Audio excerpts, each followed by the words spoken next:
सुप्रभात बच्चों।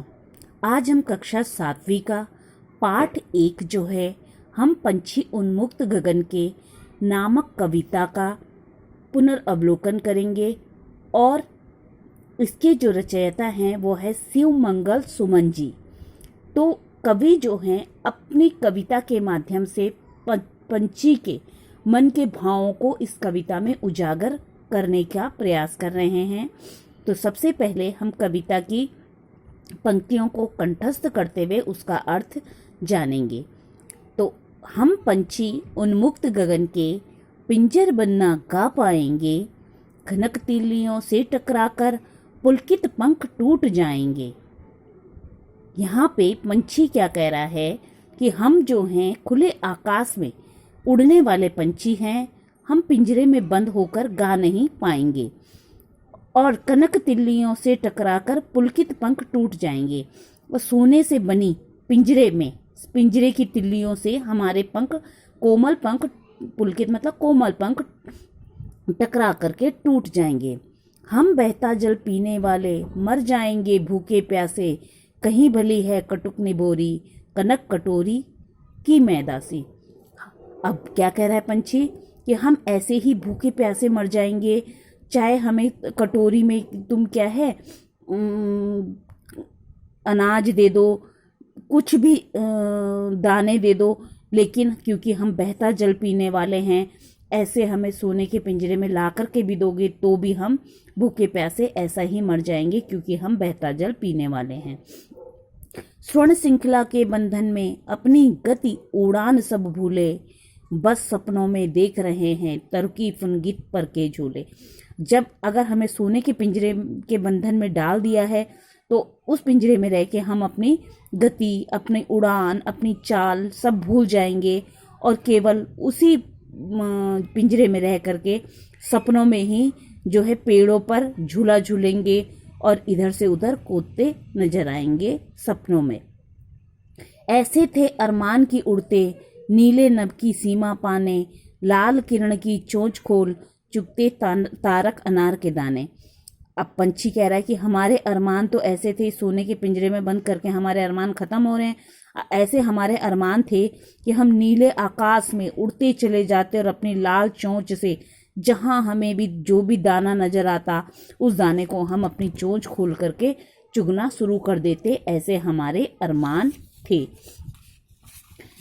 अब होती सीमाहीन क्षितिज से इन पंखों की होड़ा होड़ी, या तो क्षितिज मिलन बन जाता या तंती सांसों की डोरी।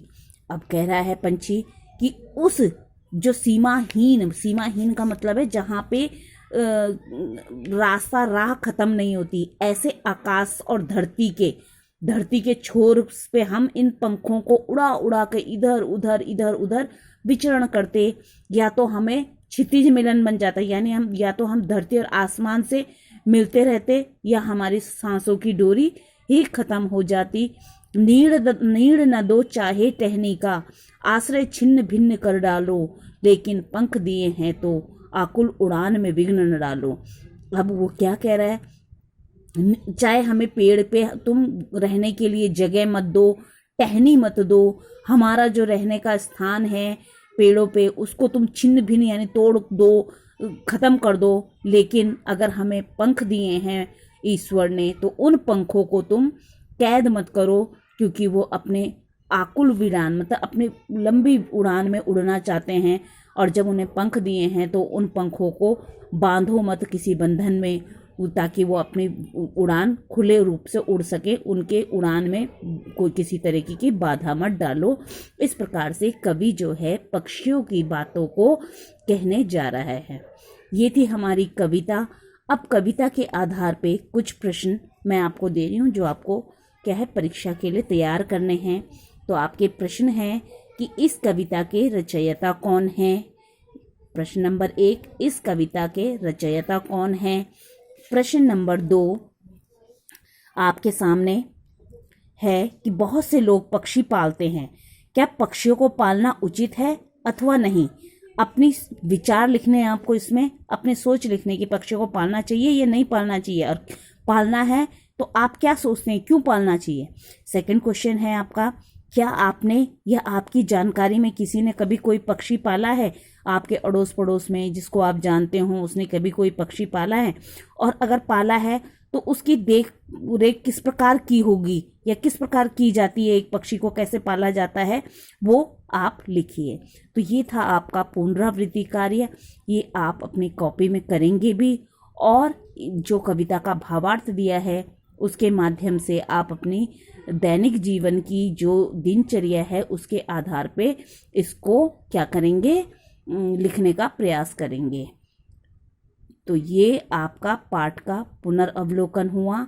अब आप इसकी पुनरावृत्ति करेंगे और कविता को भी कंठस्थ करेंगे। धन्यवाद।